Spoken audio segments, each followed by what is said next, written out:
Welcome to Second Table, where we discuss spirituality, philosophy, and psychology. I'm your host, Winston Janis.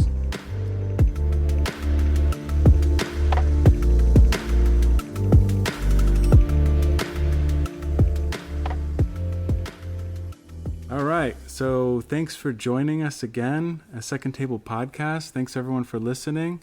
Today, I'm with a dear old friend, Dave Roper. And Dave, I'll just give you a brief introduction here. So Dave, we met when my wife and I and our first son, we were living in Asheville, North Carolina. This was a ways back now. Gosh, I don't even know how many years, but we met through some mutual friends, Kim and Seth, right? And you all were traveling with your kids and your wife and everybody in an RV, kind of on an interesting and unique journey around the country. And it was how many kids were you traveling with in that RV? Was it 12 or 13? We have 12. We have 13 children, but 12 were traveling. We had a stillborn, so we like to include that little boy. But 12 that traveled with us. Yeah, and you had made a strong impression on the people, myself and Jessica included, and our friends in Asheville. You yourself and your family made a strong impression on us at that time. I know you had parked your RV outside of our home for a little while, and we were happy to help out and kind of host you and as you were staying over there. And it was really wonderful to meet all of you. And I know, so there's a couple, like I said, there's a couple of directions I thought we could talk about. Is one, I'm excited to hear about this new sort of endeavor that you are undertaking. It's like a coaching / counseling kind of business you're launching. Is that right? Yeah. It's I'm a positive speaker, holistic life coach is kind of what I'm calling myself, I guess, or finding something I can kind of work under and understand myself as one of the expressions I get to participate in. And positive speaker in that I'm willing and eager to go anywhere and speak to any groups or individuals about the truth of who we are and what I have discovered about my own identity, I guess I'd say, and just the positive perspective on all things when we start getting out of old patterns of thought of negativity and lack and stuff. And that'd be the positive speaking side. And then life coaching, I deal with spiritual, emotional, and physical healing and health.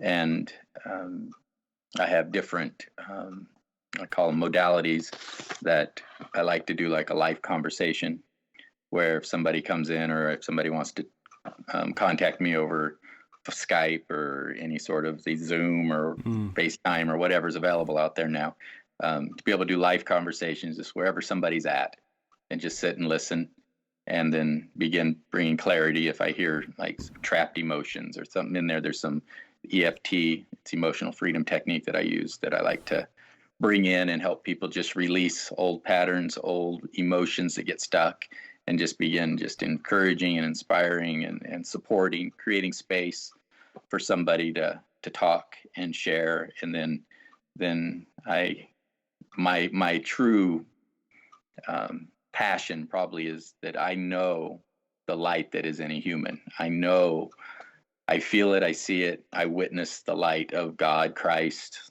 the life that is there, and it's present, and it's just available to be believed in and then released inside each individual soul. And then once we start agreeing with that new identity, we have a whole nother path we can live.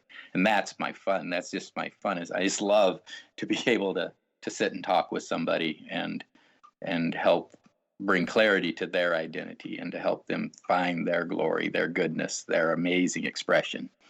And so it starts with spiritual, then emotional, and then the physical thing will take care of itself once we kind of get our identity lined up.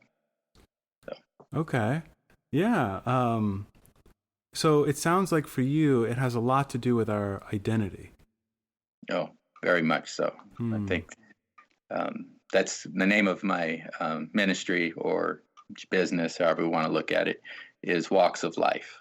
And it means that there is no walk of life out there that I'm not willing to connect with and to become family with, to realize the family that we are. And it's because of that identity. We are the same. We are one. We are all animated by the same life. That's where it comes back to. We all have that same breath, and it's different expressions, but it's that same breath, and that breath is love. That breath is life. That is eternal.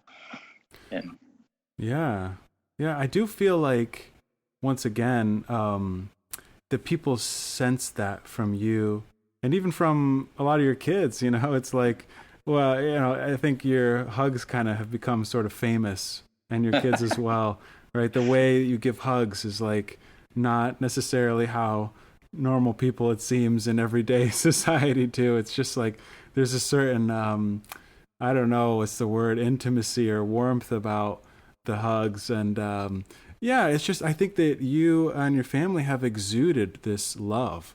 And it's I think for a lot of our listeners that haven't met you, they might not necessarily understand that, but or know that, but just take it from me and from many people who have met you, right? There is this energy that you do seem to exude. And so I am curious, I'm excited for the people that are gonna be working with you, and I'm sure that you've already worked with, right? And maybe curious to hear a little more about just how did you, I guess, learn to be that way, or maybe tell a little bit about your story, or what motivated you to kind of take this journey, and maybe this is too large of a question, right? But just when you were traveling and bringing benefit to so many people on your journey on the road. What led you to do all that and to kind of become who you are in your identity, if that makes sense? Well, that's a big question. In that you're right. You can always try to pinpoint one point of your life, but it was always created by a previous point, or a decision, or a choice, or something happened, and so I would have a tough time trying to figure out where to even start the story. But the question, it seemed, oh, and by the way, just what you were sharing about the hugs, I'm tearing up. If that's what's being felt, then my heart for you and for humanity is being felt. I love hugging. I love being hugged. I love hugging. I feel a oneness when I hug. I feel the presence of the Christ in somebody when I'm hugging them, and I know that reality is there. So if that is being exuded and somebody else is feeling it, I feel blessed and feel honored to get to participate in life with my brothers and sisters that way. And so it's awesome to hear you state it the way you did. It's tearing me up a little bit here. So thank you for that. But the journey of getting to where I met you, I didn't grow up in a house of faith. Parents, my dad was, 6 kids. I'm the 5th born. And there was I see now how my dad was seeking to protect me and our family from religion. And, he saw a lot of hurt and harm done through religion, I believe. And just hearing his story and knowing a little bit about his past, I could see now he didn't want me to be hurt by religion. And so it was kind of, stay away, don't go there. Uh-huh. And he tried to protect us from that. And it was, and looking back on it, I can see that as a blessing now, that I'm glad I didn't get too caught up in religion. I did go through a religious phase in my life, but I just remember probably when I was 18, I'm 50 now, but when I was 18, 19, I I ended up meeting a girl on a beach in Washington State, and I kept our eyes met and all this sort of thing, and she I ended up working up enough nerve, and I went and got her phone number, and so I went home that night, or a couple nights later, I gave her a call, and she just wanted to talk about Jesus. And I was like, okay. And I gave her my spill on, I think snakes don't talk, and I tried to disprove the Bible and things I'd learned how to do to keep people who want to evangelize me away. But she wouldn't. Every time I talked to her, I was trying to take her on a date. She never would go on a date with me, but keep talking about Jesus. And she ended up sharing at one point, when she was pretty much done with me, she said, if you want to know if God's real, ask him. And that was about it for a year or so. And I was 18, 19, and I was going through some life, just trying to figure things out, and reached a pretty low time. I was working for my brothers. I'm the fifth born, so I had these older brothers who I always wanted to get their approval. So I'm doing everything to get their approval. And so it's 3 months in or so of working for, they just started a new business, drywall business. And I was out in a garage at a house, and I was hanging sheetrock, and it was 8 o'clock at night. I've been working 7 days a week. I was living with my brother, who was also my boss, and it was pretty stressful for an 18, 19-year-old kid. And I remember they showed up, and I remember something about him saying, we need to get this done tonight so you can get to another job tomorrow, and that sort of thing. Lots of work, and I hit my finger with a drywall axe, and I lost it. And I threw my drywall axe through the wall, and I remembered those words: if you want to know if God's real, ask him. And so I said, God, now would be a good time. If you're real, show me. And I walked outside. It's about 40 degrees and misty in the northwest of Washington State. And I opened my truck door, and I sat there, and in seconds, I got physically warm, and I'm getting the goosebumps telling the story. And the presence of peace just came over me. Everything left, all the stress, the pain, and it was just this presence all around me, in me, through me. And I just said, whoa, okay, there's something to this God thing. That was kind of I didn't have a clue what it meant. I didn't have Bible scripture, nothing. I just knew that I called out, and I asked, and this presence showed up, and it was inside me and outside of me. And it was just this. And I went and turned off the lights and shut everything down, and I went home, and I called this girl up, and she let me know that I told you so. I told you so. And that began a journey of, okay, what does this mean?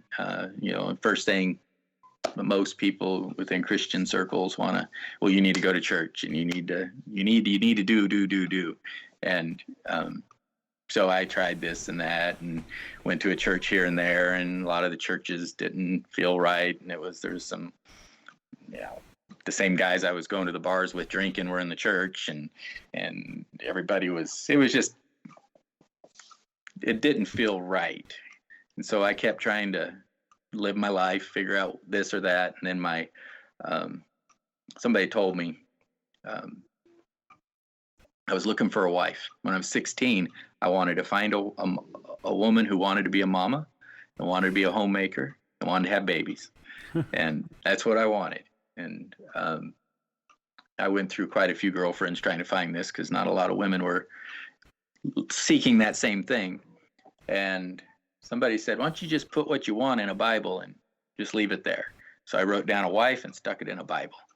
And 2 weeks later, I ended up getting a phone number, and it happened to be my future bride, and the woman I'm married to now after 27 years.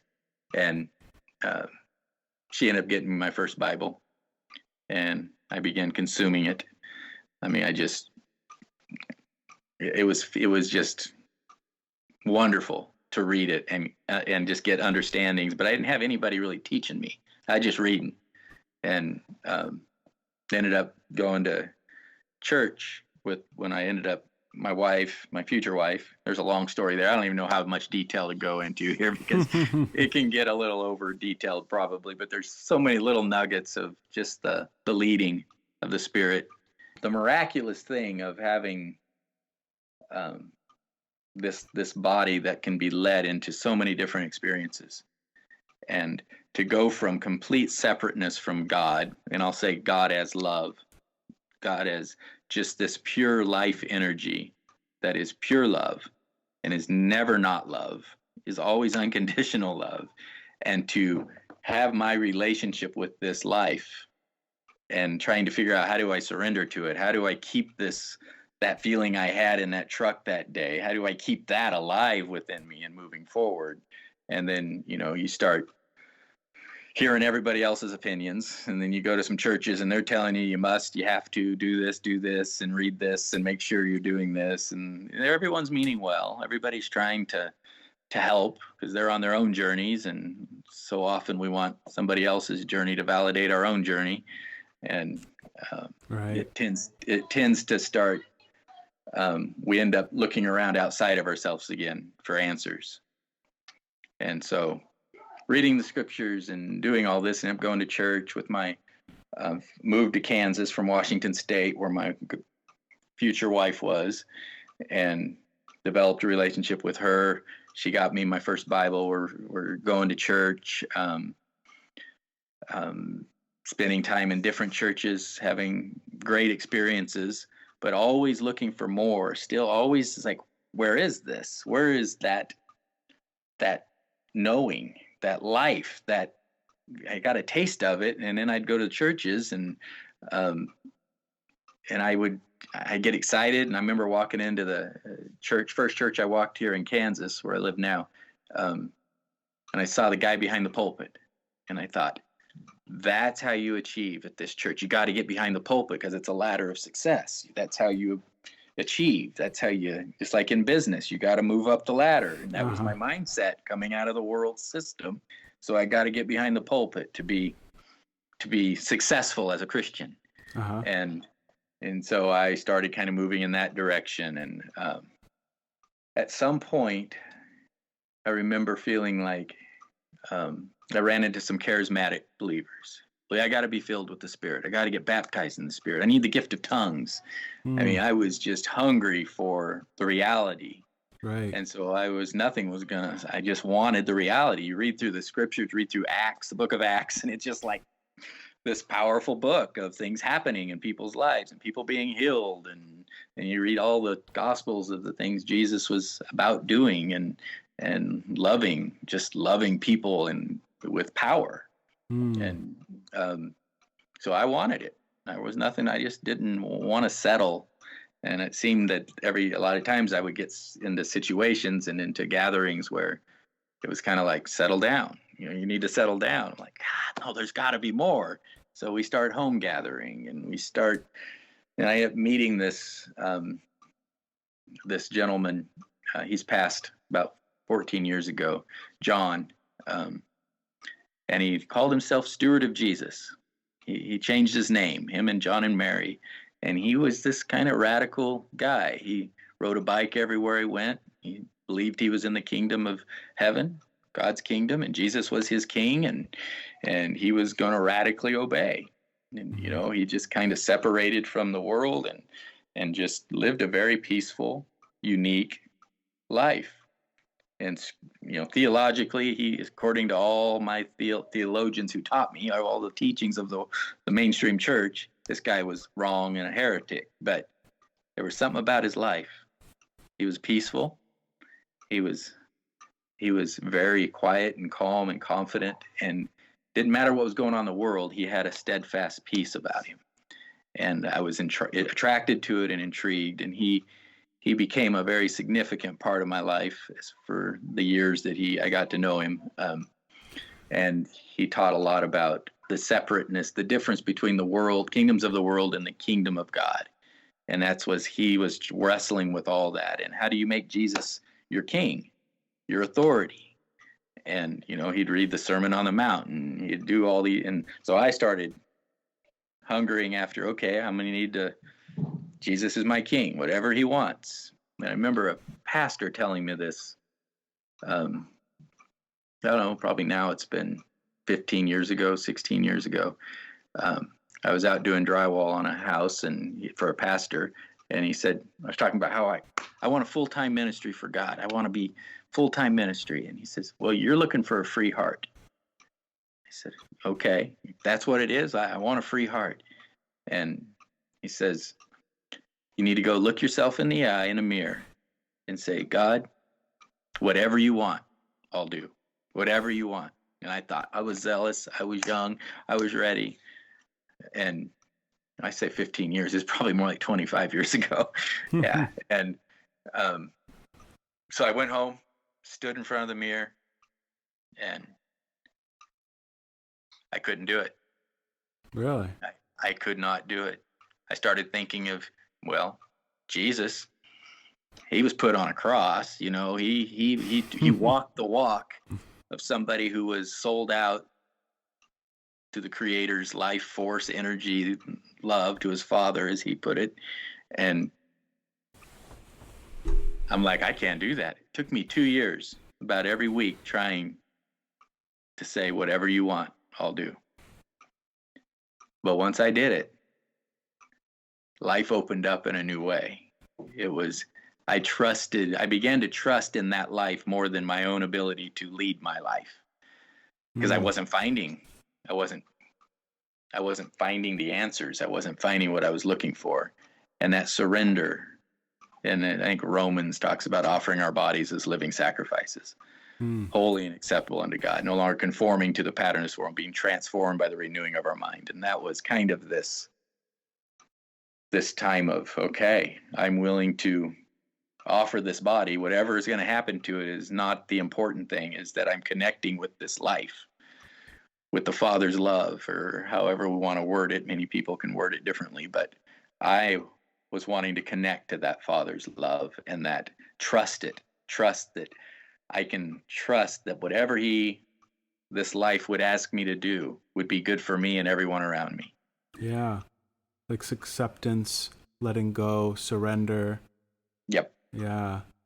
Yeah. I mean, I do think that that's what we're ultimately hungry for, because in terms of we're hungry for, like you said, what you wanted was a different way of being, the real deal, as opposed to, I feel like that's been true for myself, and to a large degree, is just I'm very drawn towards different, reading different theology and all this stuff. But it's kind of like it's getting your ideas in order, right? Your different ideas. Okay, I got all my ducks in a row.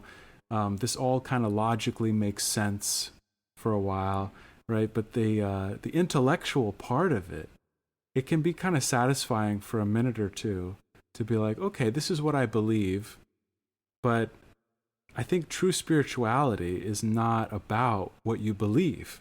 It's about the experience of life that you have, the experience of God that you have, and the way that you actually embody that way of being in the world.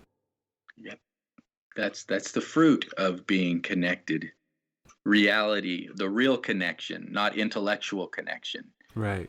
We can know all about God. Many people do. I mean, we got commentary after commentary after commentary on scriptures, rightly divided and parceled out and connected to all the other scriptures. But until we have surrendered internally our external into our internal, I mean, the rubber meets the road sort of saying, when we begin to hear the voice within us that's saying, okay, it's time to let this go. And that kind of gets me. There's certain points in my life where I had to surrender. There's like these, you'll go for a little while and you're climbing the mountain, and then he's saying, okay, there's a place over there, but you're going to have to jump. If you want to keep going, you're going to have to jump, and it's not going to make sense to you to jump there. Everything you've learned up to this point, the world's taught you, your identity, all these things, you're going to have to let go of all that. And you're going to have to jump and let go of all these connections, these ideas of who you thought you were. Because I want to take you to a place where you don't even, I can feel the presence of the Father, the Creator's love saying, if you'll just jump, you're going to see things about yourself you never dreamed possible. You're gonna know yourself in a way you never thought you could ever experience life this way. And for me, at one point, after I'd surrendered that first time and being able to look myself in the eye, I was led, and many people may think this is crazy, but it was exactly what I needed, to separate from the systems of the world. For me, it was like, get rid of your driver's license. And I'm like, a driver's license? He says, yeah, because you think, this is what I was hearing, you think your identity is this, you're a subject of the state of whatever, and you're a United States citizen, and all these identities we begin to accept from a very young age, because that's what everyone around us tells us. And so we make agreements. I own it. I made the agreement. It was witnessed to me because everyone else is making the same agreements, but I was making these agreements until I get to a place and the Spirit of God in me, the life of God in me, says, that's not who you are. You're not. Those are agreements you've made in a world where everybody's separating and dividing by labels and names and countries and states, and you pledge your allegiance to these things separate from the other humans on the planet. And so all of a sudden, my Creator's telling me, you want this journey, get rid of your driver's license. You're a child of God. Oh man, I had panic attacks. I had struggles. I thought I couldn't live without that piece of plastic. I thought I needed that in my pocket to be able to take care of my family, to be able to. And I just remember it took about 2-3 weeks of pressure every day, every moment, trying to go to bed at night, and I couldn't sleep. So scared of letting go of a piece of plastic that had a name on it that was connected to this great big authority, that if I didn't have it, and then what would people think? What would my closest family think? What would my wife think? What would all these relationships that I'd built, that I was finding my identity through? And I'm going to build something contrary to, I had very few people around me saying, this is a good thing. This is what you need to do. It was, you're a nut. What are you talking about? God would never tell you, all this. And so how'd you, was this before or after the RV trip? I was driving for 10. Well, that's part of the story. When I met you, I had no driver's license. Oh, okay. I lived, and I say, I don't know how much you're going to put on. It's a great story. I don't know how good it is to put it out there. But once I remember coming into my bedrooms, this bedroom I'm sitting in right now, and my worry was, what would my wife think? And what would her dad think? And it was like, because he's a great man. Was kind of my mentor. They live close by. And I just said, Tanya, it doesn't matter what you think or what your father thinks or what anybody in this world thinks. All that matters is that I know that I'm following what I believe is the voice of God in me, is the voice of life. And when I said those words, I felt this weight leave my chest again. It was another jumping. And then I slept like a baby that night. I was able to, because it was another surrendering. And it was my journey. It wasn't, nobody else needed to do this. This was mine. And it was something that I had to do to discover who I am. And I had to do it by getting rid of who I'm not. All these things I was claiming as identities. And it doesn't matter what we claim as an identity. If it's less than Christ as us, or the Creator living and expressing as us, then we will always be wrestling with things, always be trying to find ourselves. And I guess it raises an interesting question, because it's like, okay, so I think what you're talking about is getting to that point where you're willing to let go or surrender to something that is at work in your life, whether you want to call that God or life, spirit, that is moving you into these new directions where you're going to grow and transform and just change for the better. But it's like, we know that change in a way is one of the most difficult things in the world, right? It's like most people just kind of stay the same, more or less, throughout their adulthood journey. And the concept of letting go itself, I do think that really is central. I feel like that's a huge theme that we see across spiritual and religious traditions. The theme of letting go and surrendering to God, to Spirit, to as a way of finding our deeper identities. But it's kind of, it's really difficult because it seems like letting go is one of the things that is almost kind of like involuntary. I mean, it's like saying try not to try, right? Or the secret is to, you know, not try at all, right? So it's like try not to try, right? Yeah. And how do you do that, right? So I don't necessarily expect a clear answer to that, but because it's a difficult question, I think. But right, it's like, how do we? I don't know. Maybe you could talk a little more about, because you said it was really difficult for you for a long time to be able to say that to God, that you you are going to surrender to God completely for God's will for your life, however you want to phrase it. And then getting to that point and learning to go in that direction, you know? Well, the surrender is, I mean, the only way you can, as far as I understand and have experienced, is to connect with a living relationship with the Father, Christ, God. You know, there's so many words we could use for that. So we can use God for a consistent word. Sure. Does that work for you? Yeah, okay. Absolutely. Because there's my relationship was always separate. I mean, I was at one point believing there was no God. So this whole journey of coming into a relationship with even saying there is a God. Whoa, I called out. I reached a place where I physically, egoically, my separate idea of myself was so wore out and tired trying to find life that he cried out, said, if you're a God, help me. And so all of a sudden, boom, I turned. That's a repentance. That's a turning and a, whoa, this force showed up, this energy, this life, this love. I mean, it felt pure love. It felt so good. And that was a beginning of a relationship that I will never, ever, I can still go back 30 years and repeat it. I mean, it is so solid in my core, the knowing of that love. And that has propelled me, okay, how do you relate to this love? And then you got a bunch of people who are trying to tell you how to do that. And you get scriptures and Bibles and writings, and everybody's on this journey. And then Jesus shows up through the book.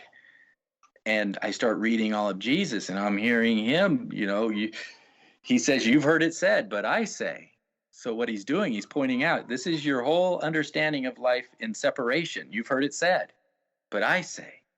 He says, you've heard it said, an eye for an eye, a tooth for a tooth. But I say, love your enemies, do good to those who come in. And that's just like blowing people's mind away. You're sitting in Rome where it's a militaristic mentality, and it's forced to get your way, and it's push, and you get back, and you get a bigger club, and here comes this man connected to the Father in perfection as far as the story is told.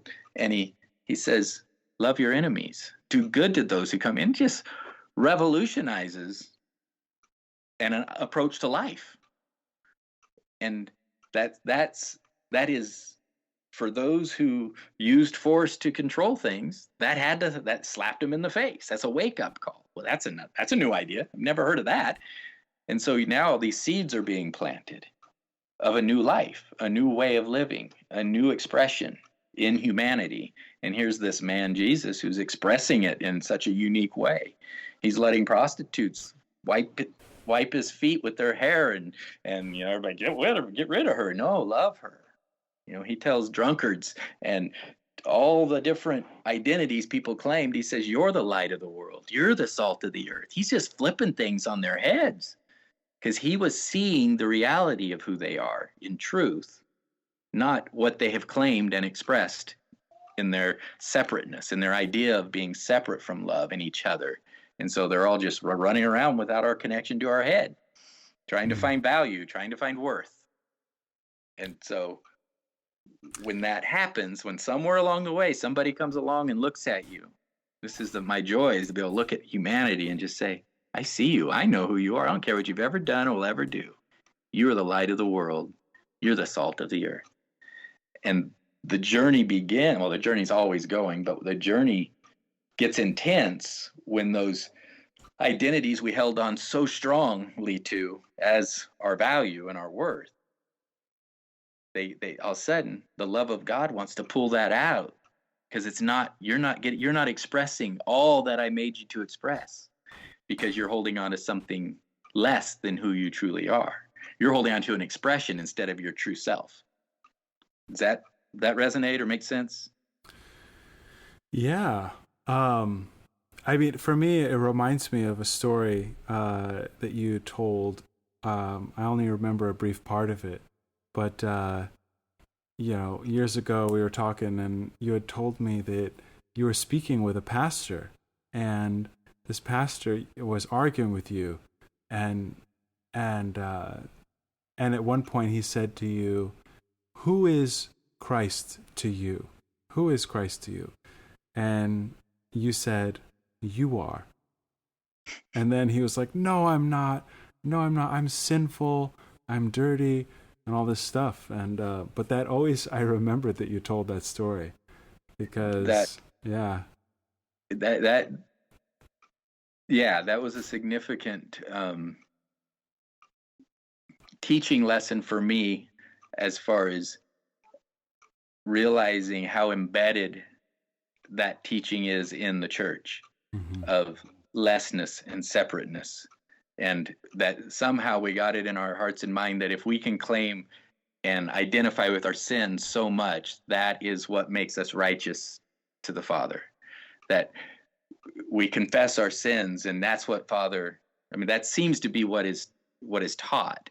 And the more we hold on to our lack and our lessness, the better off we are, because it keeps us away from pride. Right. It's I've always kind of one way I've understood it is that it's a way of like the ego, putting down the ego. That we're identified with the ego, right? Most of us, and so to identify as a sinner and lowly and sinful, etc., is a way of not letting your ego get out of control. But it's funny because it manifests in other ways. Yeah, and anytime the ego finds great joy in confessing its nastiness, because then it has a form of righteousness. It has, but denying the power thereof. It's this, see how, because I can agree that, yeah, I am a nasty, sinful person, that makes me right before God, because now I've humbled myself. And I've always been interested in scripture. Philippians, I think, in the book of Philippians, Paul says something like, how did he put it? I'm more humble than you are. I mean, and not that that's what that verse says, but just, that's another way of putting what you're kind of talking, like a lot of Christians who are, kind of saying, "Oh, I'm a very sinner. I'm very dirty and worthless." The ego, it's another manifestation of the ego by saying, "Well, I'm more humble than you are," kind of thing. Yeah, you can get into that very easily. And I believe that true humility is coming into agreement with the mind of God. And the mind of God says, I am the light of the world. And so are you. And so is every human on the planet. Right. So we're all equally the light of the world. So it takes humility out.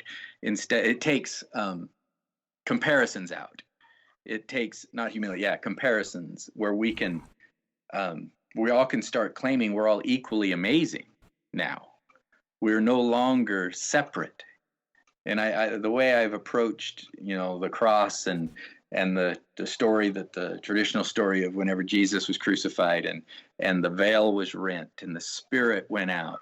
I love just the way I interpret that in my thinking, and the vision I have is when the veil was rent, the Spirit went out and created a new world. And in this new world, the Spirit indwells all things, and the very nature of Christ is implanted in every physical thing there is. Every vibrating, animated, structural, physical thing is vibrating with Christ. And the seed of his nature and his heart is placed into humanity. And so I get to witness all of humanity as Christ. And there's a new creation, Scripture talks about, and it talks about a second Adam. And the first Adam's been killed on the cross, so there's no access. There's a whole new world. And it's just a great starting point. It's a great place to begin seeing life from, you've heard it said, but I say, from a contrast, from a, okay, now I get to live in a kingdom of light. And if I don't understand it, it doesn't mean I need to label it as bad. It means I need to wait for revelation. I need to start waiting for light to reveal itself to me so that I see the love that is in it. Does that make sense? Yeah, I think one of the things I've been hearing you say, and that has been a consistent theme that I've been interested in, that I see not only in the Christian tradition but in the Buddhist tradition, is like you said, we get caught up in these ideas of separateness. I'm sure you've talked with others like Morgan about that as well, versus the idea that we are connected, and that, like you said, seeing Christ in others, in everyone, and relating to them in that way. That is the big challenge, I think. If you can see with those eyes, then we're putting on the mind of Christ, as the Scripture says, right? Yes, yes. He walked around and witnessed humanity from a perspective. And he talked of, I see it as the Father sees it. I only speak what the Father tells me to say. And that sort of perspective of love, and it didn't make him. There's times he flipped some tables, and there were some times, according to the stories, right, that he was walking in this zealousness for when he saw holy things, which were humanity, holy things treating each other unholy, taking advantage of each other, still living in separateness, the temple scene, and then the Pharisees, the religious people, holding people down from their true expressions, from their the freedom of forgiveness, and just to see his heart, and then for him to tell us that we have that heart. That I think it was in John 17, his prayer about that we might be one as he is one with the Father. We might be one with him. This big oneness. He was always bringing things together. Ephesians talks of the eternal purpose of God is to bring all things together under one head. And that head is Christ, which is not Jesus the man. It was the life in the man. That life that was the Christ in him, as him, living him out, living Jesus out in this radical, amazing way in a world that was hostile to that. Right. It's not too different today, but I think right now I'm convinced we're in a time of resurrection. We're in a time of humanity coming into its most glorious expression ever. I'm the play or this thing happening with the coronavirus. The world is in a equal situation, which I think is interesting. We're at a time where we have an opportunity to begin recreating ourselves, begin thinking of ourselves differently and connecting as one to the rest of the world. Mm-hmm. And we can get on that path later. It's just... Yeah, in some sense, I see what you're saying. It's like affecting everyone. Some people would say, right, that it's actually revealing some of the inequalities that exist in terms of, who gets health care and who doesn't, and those types of things. And like you said, we don't necessarily have to get into that. But yeah, I mean, I guess it's just right when you see all these things. I mean, I think it can be a catalyst for hopefully positive change. Um, and I mean, one thing that as I'm listening to you talk, it's like I'm wondering to myself, okay, sometimes people you see people that are behaving so ludicrous or so kind of crazy, and you just it's hard. In other words, it's hard to see Christ in some people, right? I won't name names, right? But it's like there's people in the world and the way that they're behaving, and you want to smack them, and I'm wondering what it was. It's like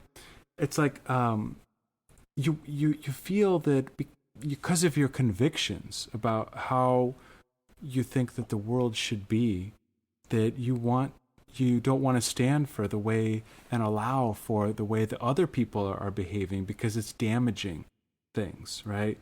And so that's a question that comes up for me. And I mean, I don't know, maybe this is one potential answer, but as I think about, because who endured this more than anyone else, right? Jesus, right? They endured the corruption and the injustice of the world on the cross. And maybe part of it, like you said, is connected to surrender and realizing like it's not really necessarily up to us as individuals to, I mean, yes, we have to do our part, but, it's not really up to us completely to figure all of this out, right? I don't know. There's a question in there somewhere, I guess.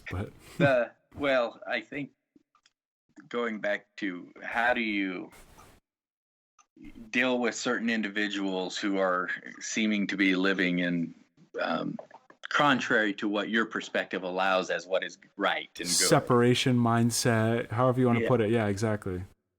The way I've had to approach this, and I've sought, okay, give me an understanding of how to deal with these people and still see Christ, is one, the people who are frustrating you the most, you need to see Christ in them even more. It's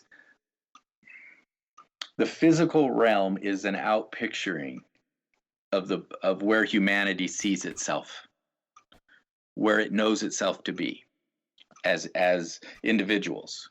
And so when an individual believes himself to be a certain way, he will live out that. It will become physical, manifest. It will start coming out of him, and his worldview will start to show. We can't hide from our true beliefs, the beliefs that actually change our actions. We can have intellectual theory, idea going all the time, but our true beliefs are always being lived out. If you're afraid of something, you're going to respond. And if you love something, you're going to have a different response. Mm-hmm. And it's going to come from inside. So wherever we're at internally is always being expressed externally.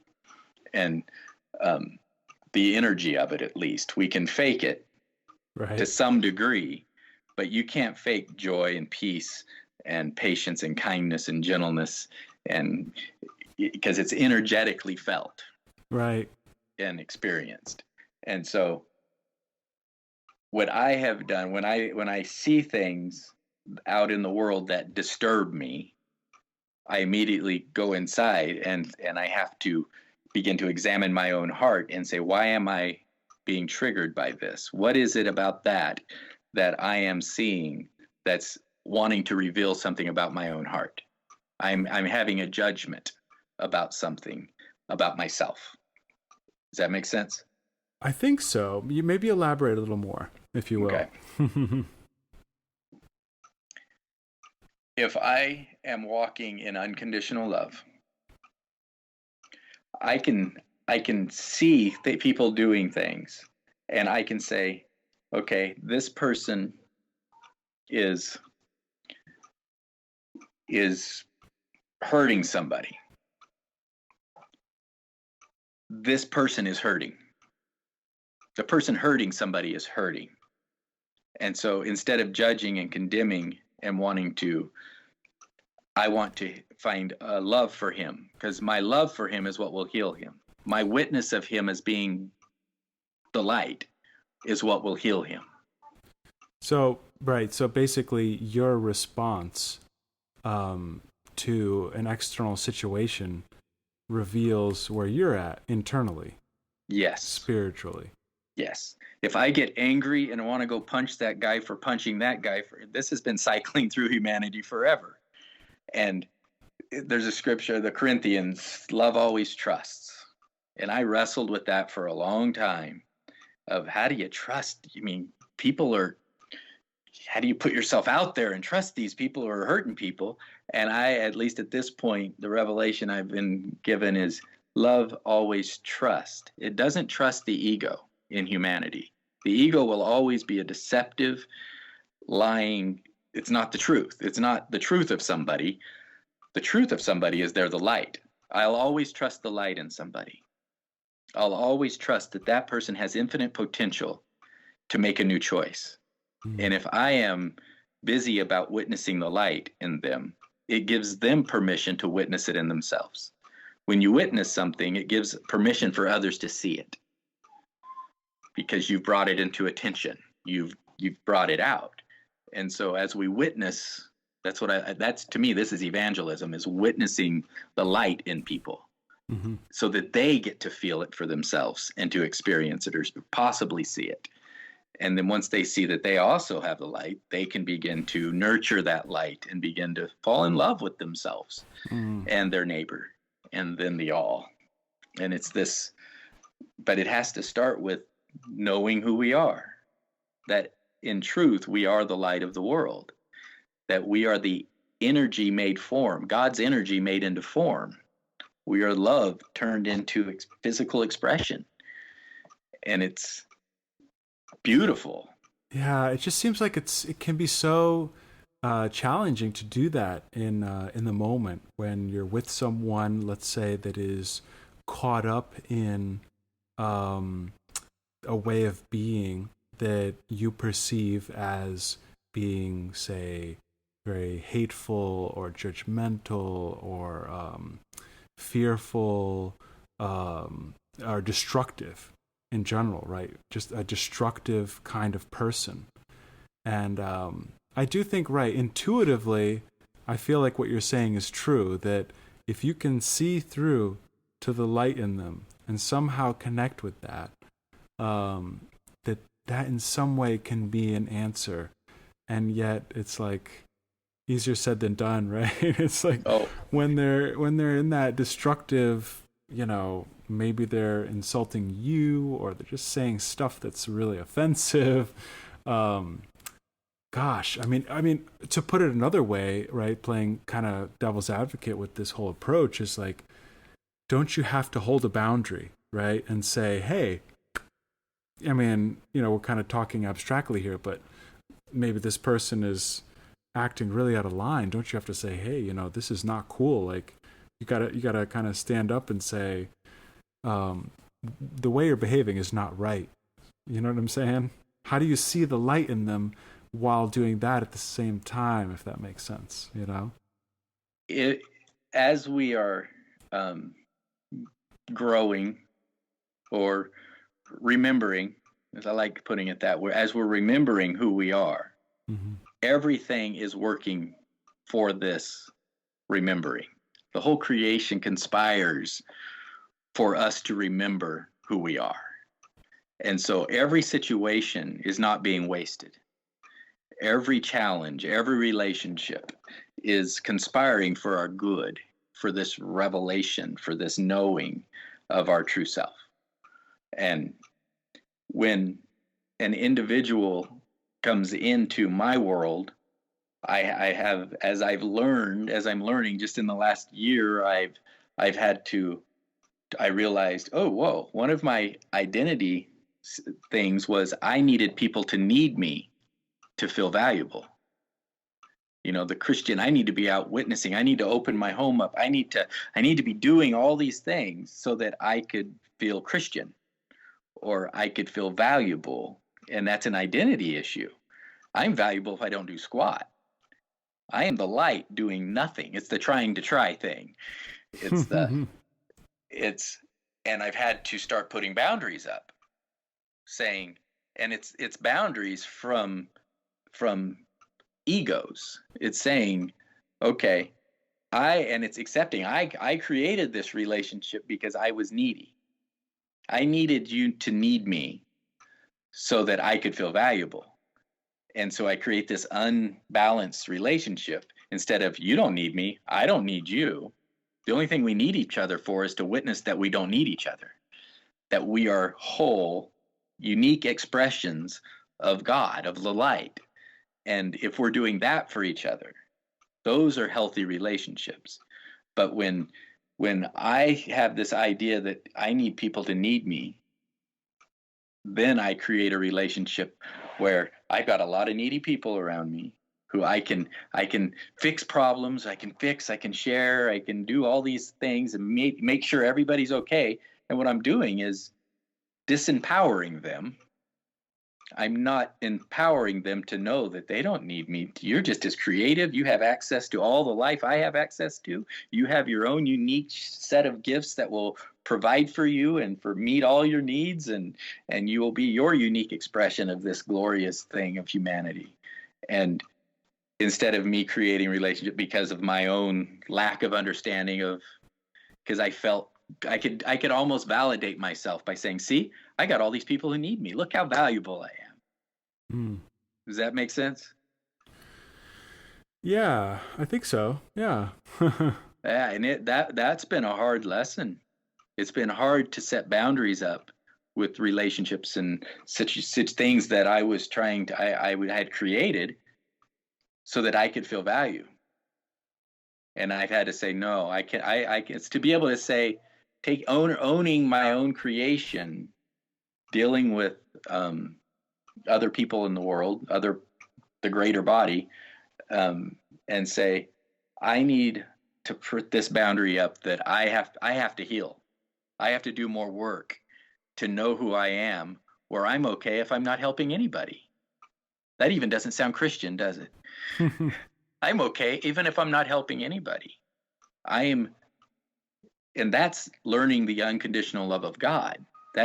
I am unconditionally loved, and so is everyone else. And so it's still dying to these levels and layers of identity crisis issues of, oh, I got to have somebody outside of me physically want me, need me for me to feel safe, instead of I'm safe because I am.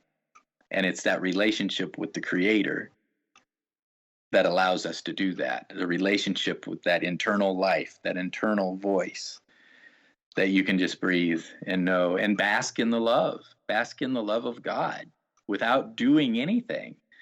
And what comes from that is fruit, is love and joy and peace and patience and kindness and gentleness and meekness and self-control. And then your work becomes changed. So if I hear you correctly, I mean, it sounds almost like in that situation where maybe you're confronted with someone who is really challenging you, it might be better to just, I mean, once again, this is kind of abstract, right? But to step away or to set whatever boundaries you may need, but to kind of focus in a way on your own internal state of being, the quality of your presence, kind of in a way prioritizing that. I mean, it reminds me of what the Buddhist teacher Thich Nhat Hanh teaches, that and I've heard a different kind of Buddhist leaning thinkers talk about this, where it's not the actions that matter so much as the quality of your being that matters. Because when we take action, if we're doing them in a spirit of restlessness or fear or despair, then the quality of our actions are not going to be not very effective. And whereas if we can have this presence or quality of being that is rooted in peace and compassion and joy, our actions will actually be more effective. Does that sound kind of like what you're trying to get at, or? Very much so. Very much so. And you cannot fake those things. Yeah. You can't. I'm gonna be joyful. No, joyful comes from within as a place of rest, a place of peace, where your body will not lie to you. Your fight or flight is either engaged or it's not. If you're in parasympathetic, you're in a peaceful, healing place of I'm safe, all is well. It's not a hostile world we live in. It's a world of benevolence. It's a place of abundance. And when you are living in that space, you're not reactive, you're creative. It's just by default, you'll create in that space. But if you're in fear and something bad's coming, there's always something bad getting ready to happen. So you're always guarded, you're always in reactive. Something's coming on, so you're always looking outside, waiting for the next attack. And so doing that work of the breathing, of the getting the mind controlling the body again, instead of the body telling the mind what to think, the mind starts telling the body what to feel. You're okay. Talking to it, you'll be fine. You're all right. And beginning patterns, I've started recently. I seek not to leave my pillow in the morning without my mind and heart being full of joy and peace. If I have joy and peace, I can get up from the bed when I wake up, when I enter my body in the mornings. It's like, okay. If I don't, I'm always coming from behind, trying to catch up all day long. But I want to get my momentum going in the morning with joy and peace, so that I'm starting in the right place, so that when something does come along, which inevitably will throughout the day, I've got a bunch of kids and a house full of people and life, and it's like, how do I deal with this? I've already got a foundation of joy and peace moving, instead of trying to catch up. And now I'm snapping at somebody or I'm biting somebody's head off, and I just, I need to just go out and get away from everybody to try to catch up. And so we all have access to love, joy, peace, patience, kindness, gentleness, meekness, self-control. It's all available. It's the fruit of being one with the higher self, the Christ self in us, the life self, the redeemed self, whatever words.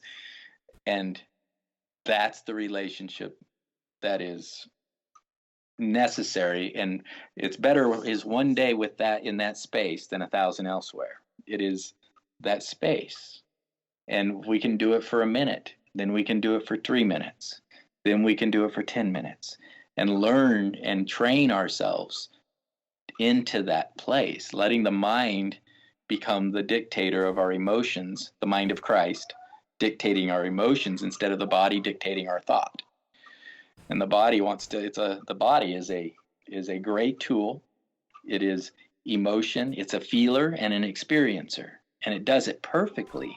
But when it's running the show, that's all it wants to do. That's why it'll go grab a hold of something that tastes good for a moment and eat it, and finds out it has diabetes after a while, because it did not have the mind of Christ giving it self-control and teaching it, whoa, settle down. You don't need any of that external stuff to truly be at home, to truly be at peace. And it's learning or surrendering to the mind and telling the body, you're going to have to sit here for a little bit. You need to learn to sit still. You're great, you're beautiful, you're okay. And if you'll do this, you'll feel things you've never dreamed possible. You'll have peace and healing like you've never dreamed possible if you can rest and you'll let me lead this thing.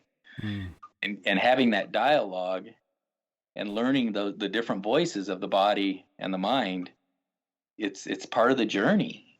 And we have a great playground to do it in, and it's the world. It's the created world. It's perfect to teach us how to become one with God in ourselves. Yeah, I mean, I was going to ask you, what you might say to someone who is perhaps saying, I have difficulty with this, and their experience of the world is one of, they have trouble seeing the world as benevolent, or getting in that space of being peaceful and joyful, because of their experience of all the bad things that happen in the world, maybe in their own personal past experience, the bad things that have happened to them. But in a way, I do feel like you are speaking to that question, you know, that it seems as though everything that happens in our experience is, can be framed as an opportunity for us to learn and grow, and to learn more about the mind, learn more about the soul, learn more about God. And we don't always understand that, maybe intellectually. Most of the time, our intellect is tied to previous information. It's a recording of the past coming to our present moment, and our brain has recorded it.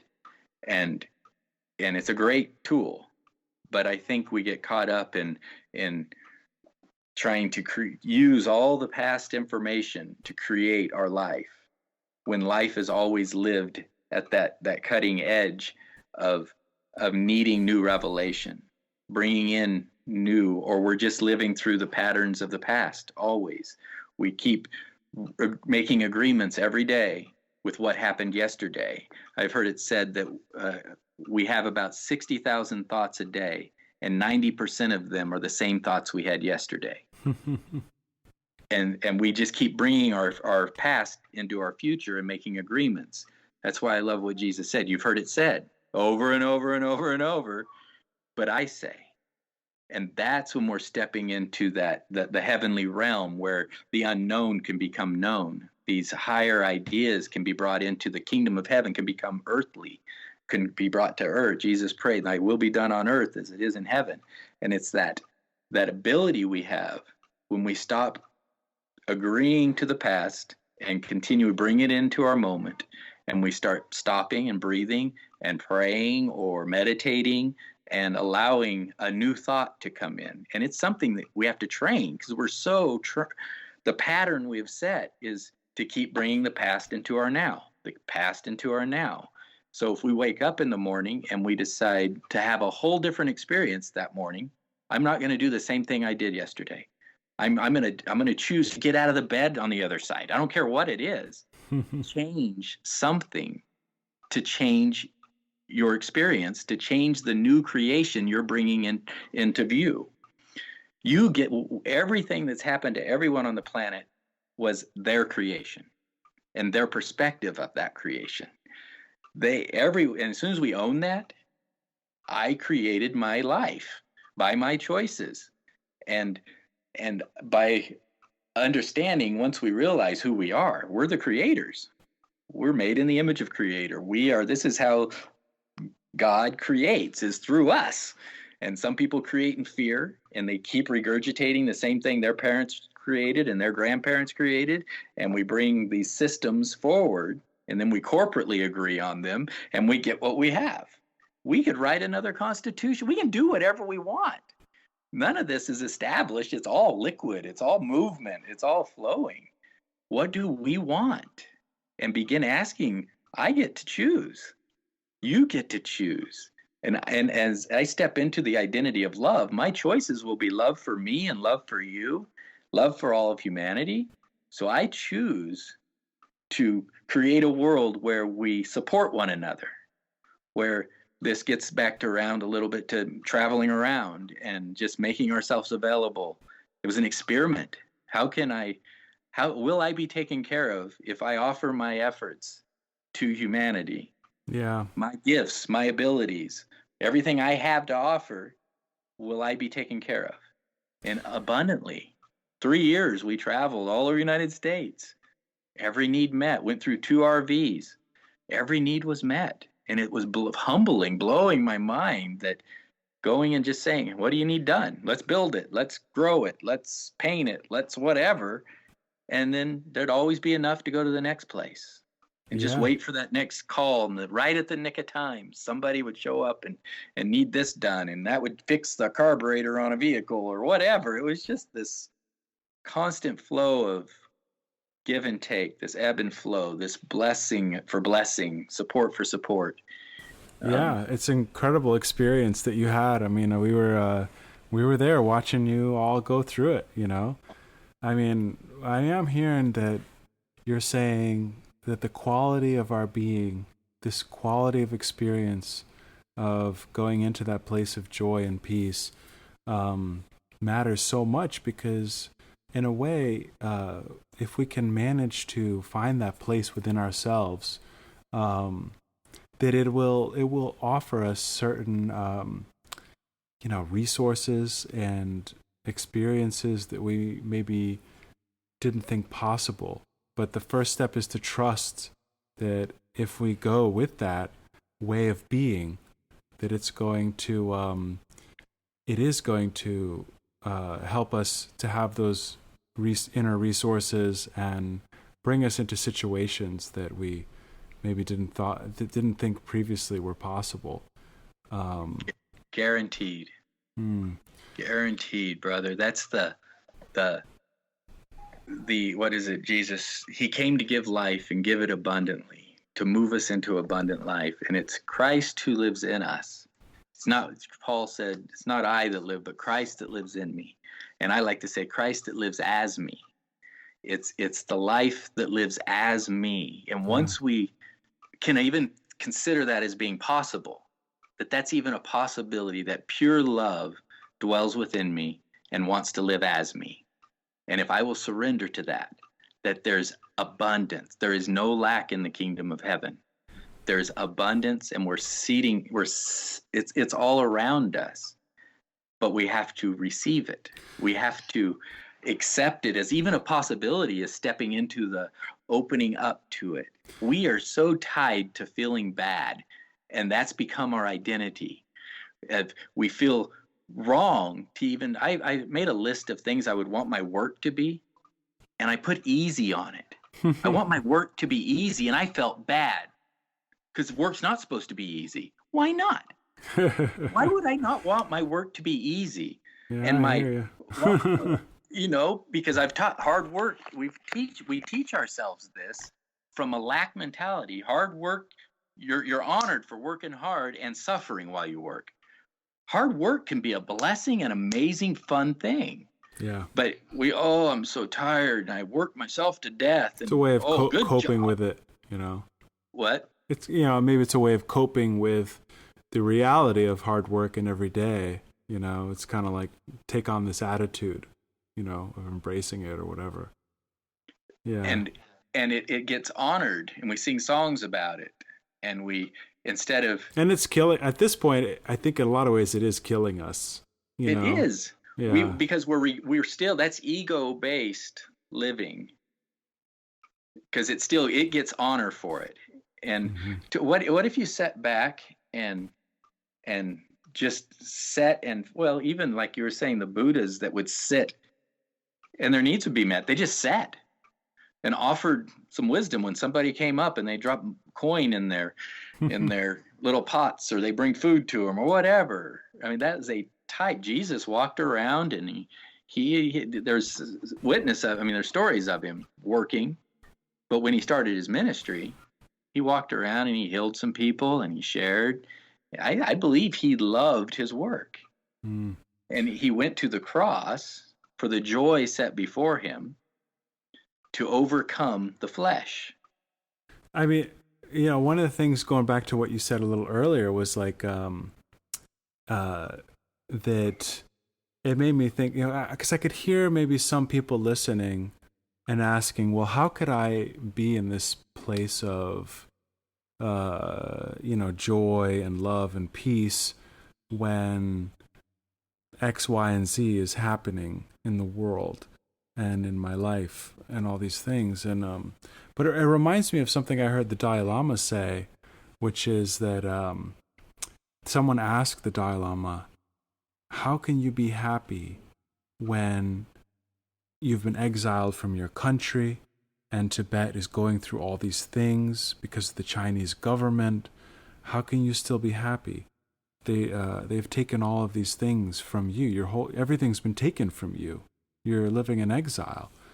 And the Dalai Lama said, should I let them take my happiness and my joy as well? you know. Amen. Amen.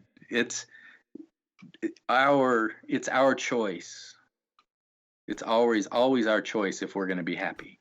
Happiness is always available to every human. It's because it's within us. It's in a mindset. It's in the kingdom of heaven. It's a place that is eternal.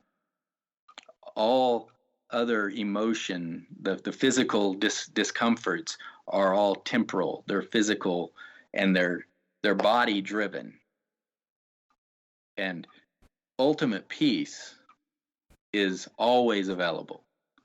It's getting over ourselves, our lower self, the firstborn self, that ego-based. I was born, I was given a name, I was given a country, I was given, and I was told, and eventually I was told it enough where said, okay, I agree, until at some point it was all laid out there, and I was told I don't have to agree to any of it.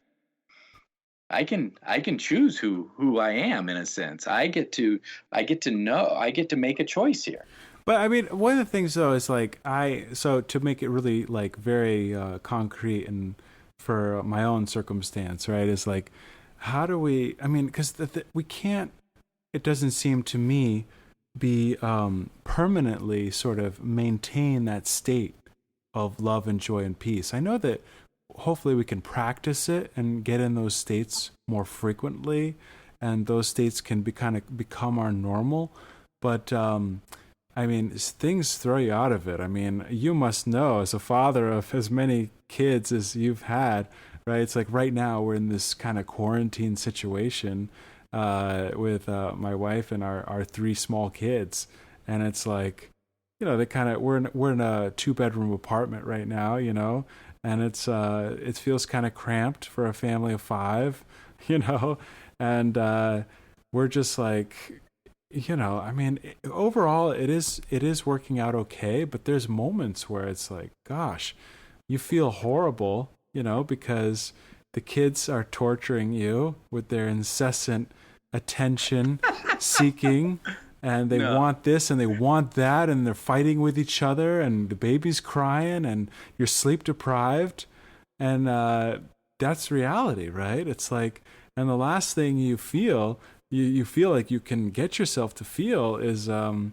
this peace and joy. Yeah, exactly. You just feel like you're in pain, And that is the perfect time, because you sharing all that just there had an energy to it. You could feel it, everything. But you even being able to share it now raised the energy of it higher than when you were actually experiencing it. You just talked about it, then you laughed a little bit, and you understood that it wasn't reality. It was a reality that you were experiencing, and you had a perspective of it, but as we're talking about it. And so when you're in the middle of it next time, is stop and realize you're choosing how you're feeling about this right now. You're offering your body to feel all these things, and you've neglected another part of you that can change how you feel about it. You can immediately stop and just make fun of it. You can begin to, I call it backing out of an emotional hole. So if you have rage, anger is a higher vibration. So become angry about, but no longer rageful. And then not very many people start at rage and move to joy. It doesn't happen that way. You back yourself out. First is awareness. Whoa, I just went where I don't want to go. This feels horrible. I hate where I'm at. And then that's the beginning of you found a rock to hold on to, the awareness. And then you say, okay, this isn't as bad as I think it is. Okay, it's really not that bad. There's people in the world who have it a lot worse than me right now. I have a home. And all of a sudden, you're raising your vibration. And you keep talking yourself. Okay, yeah, boy, yeah, that really ticked me off when he said that. I was angry about that. But they're kids and they've got it hard. They're having a hard time right now too. They're all cooped up. We're all kind of cooped up here. We're all feeling this. And so you can even, as I'm saying this, you can start feeling the vibration change. You can you're backing yourself out. And this is an awesome opportunity to gain mind of Christ controlling body instead of body controlling the brain. Yeah, this will never end. How long do we have to be in this? Man, this could go on for months. When are they going to let me out? Keep surrendering our body to the lost world. The brain just keeps repeating and regurgitating what the past things until the mind of Christ says, whoa, wait. Is that really true? What is true? What do you want to be true? What feels like life right now? What feels like joy? What feels like a less horrible situation? And begin backing yourself out. And pretty soon, that's part of what I love about doing my life conversations is teaching people how to back themselves out of emotional holes. Because they got there by letting themselves spiral and let their thoughts just circle and their body's feeling this and all this emotions involved. And they just regurgitate thoughts, cycle through thoughts until they get hit somewhere and it's either a bottle or they go to sleep and they wake up again. And they're okay, here I am again. So don't get out of bed till you have joy and peace. You can do that. Momentum stops when you're sleeping. In any direction, it stops. And then how do you want to live your next day? It's anew every morning. You get to create a magical wonderland in that home if you want, or a miserable, hellish place to be. It's up to you. Yeah, it's like we always have an option to change the frame that we put around it, or the story we're telling about it, right? Mm-hmm. Now that being said, right? I mean, I think there's a lot of truth in what you're saying. There are maybe some situations, right, that maybe just suck, or maybe we just have to get out of those situations because maybe they're not safe or something like that. I'm just sort of thinking about what possible exceptions there might be, if that makes sense. You know what I'm saying? But you get to decide. You're the one in control of it. That's once we own it and realize we have the ability to respond. We have responsibility, which is the ability to respond to everything, because you have Christ, you have the life, and we have access to it all the time. It's never not present. When our emotions are not what we like, we're further away from our source emotionally, and the closer you get, the more peace you'll feel. And when you're up close and tight and you're in the arms of source, it's all okay. You're not even thinking. There could be hell going on all around you, but you're okay. You're all right, because you know who you are. You know this isn't a big deal. None of this is a big deal. It's all temporal.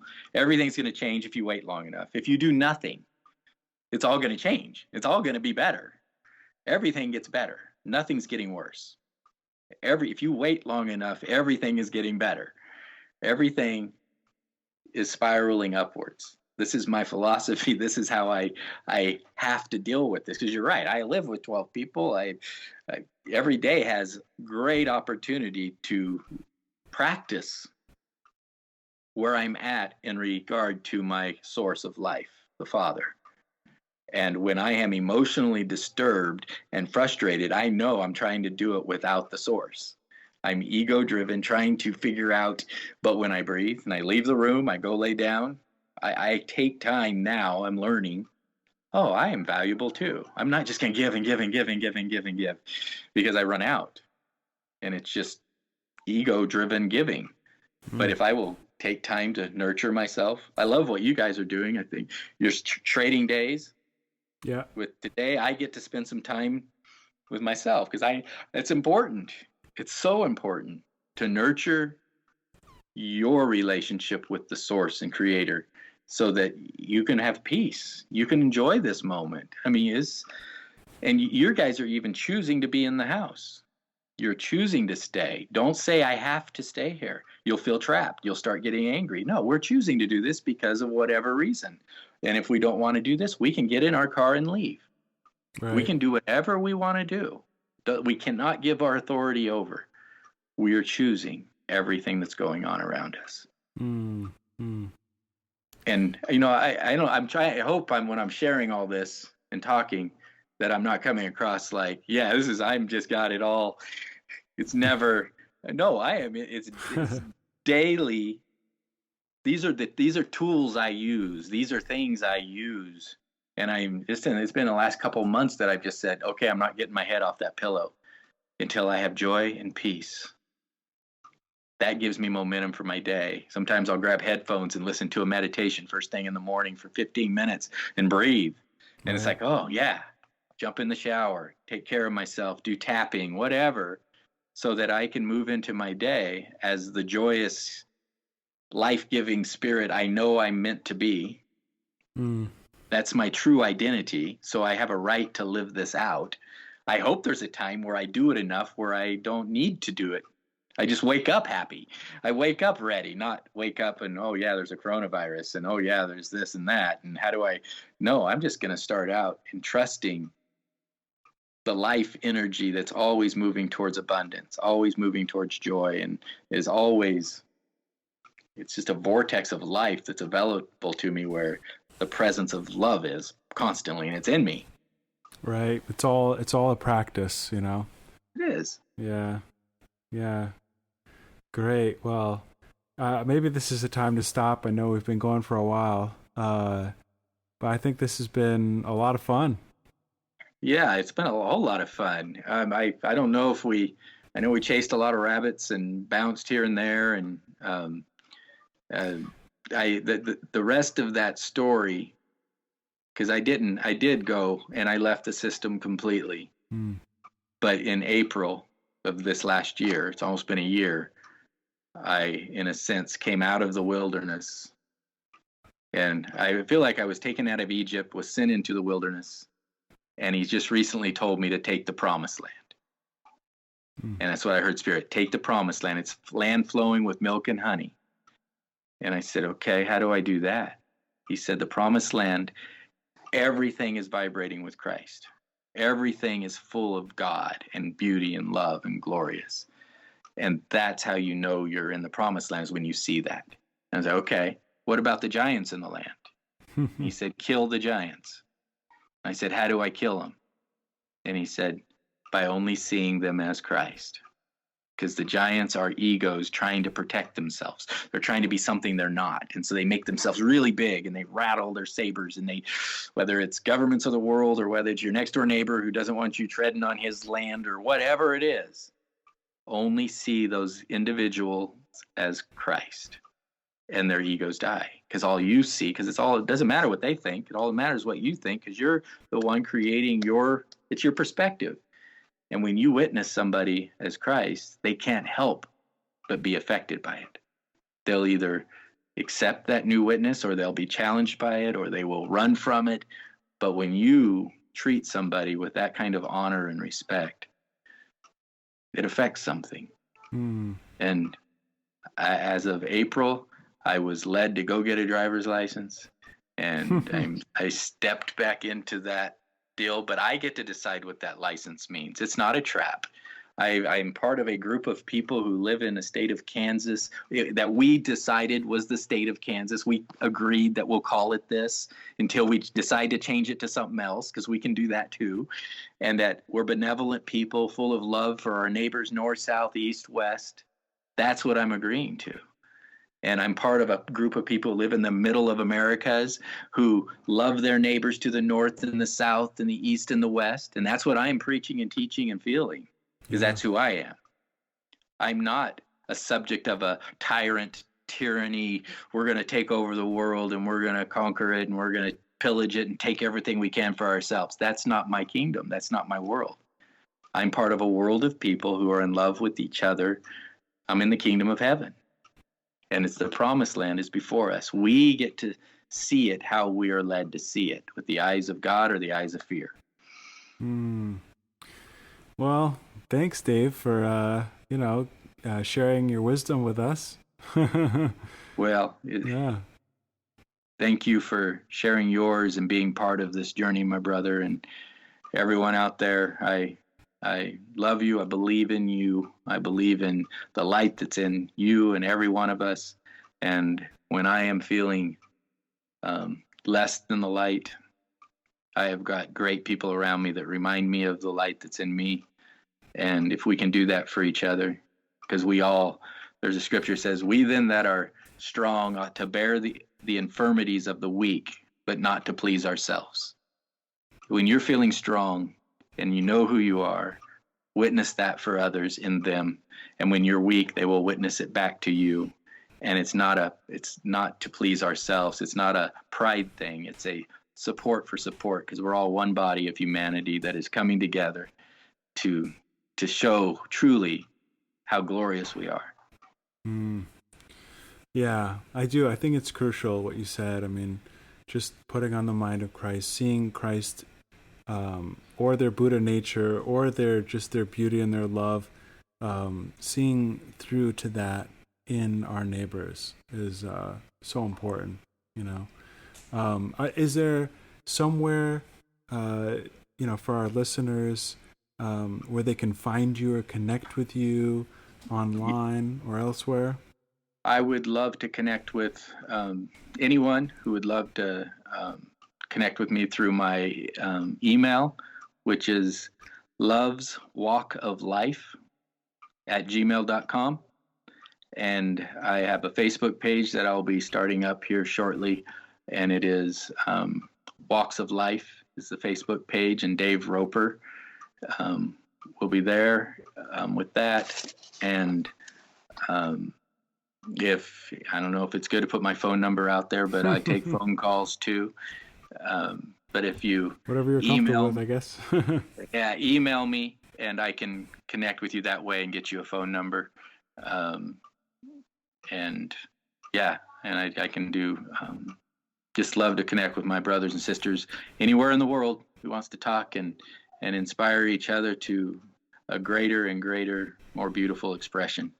Well, yeah, great. I mean, it was so much fun and so beautiful and meaningful to talk with you, Dave, and always appreciate talking and connecting with you, man. And hopefully we can do this again sometime. Oh, I'd love to, brother. I appreciate you and your family and your consistent pursuit of the life in you. And I see Christ. I see the life. Your eyes tell a great story, brother. Thanks, Dave. And thanks everyone for listening. Until next time.